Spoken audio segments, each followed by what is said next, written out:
खुशियाँ लाई। वो बीते साल के सब कहानी आज दिल से विदा करी, जो टूटल सपना रहल हो नया साल में पूरा करी। तोहरे संग हर सुबह सोना जैसन लागे हो, नया कैलेंडर खुलते ही माया और गाढ़ा जागे हो। हाथ पकड़ के वादा करो छूटे ना साथ कभी। नया साल में तोहरे बिना न चाही कोई खुशी। नया सवेरा तुई सेंसेश लाया प्यार हजार सा। तोहरे संग हर पल लागे जिंदगी के त्योहार।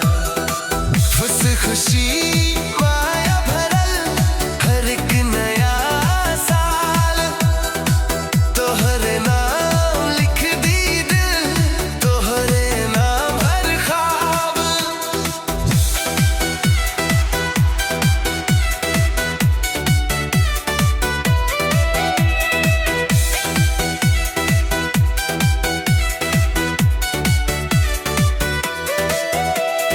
ठंडी हवा चांदनी रात तोहरा बाहों में सुकून। घड़ी टिक टिक बोले साजन नया साल नया जुनून। बीते झगड़ा बीते आंसू आज सब भूल जाए।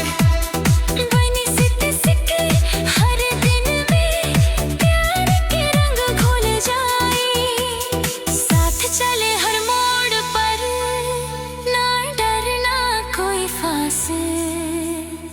नया साल के पहली रात दिल बोले बस तोहरे पास। नया सवेरा जी सनसेट लाया प्यार हजार साल। तोहरे संग हर पल लागे जिंदगी के त्योहार।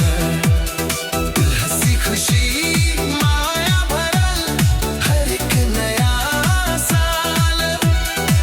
तोहरे नाम लिख दी दिल, तोहरे नाम हर ख्वाब। पटाखा फूटे आसमां में, दिल में बजे शहनाई। तोहरे साथ नया साल सबसे बड़ी कमाई। हैप्पी न्यू ईयर विश दिल से पुकारे ना। तोहरे संग जीना मरना बस इतने अरमान। हर साल नया हो सके पर माया रहे सेम। मुझ पूरी रंग में रंगा मैं सब सीखे प्रेम। नया साल नया वादा, तोहरे संग हर इरादा। भी संग से बोले जोर से। प्यार रहे जिंदा सदा।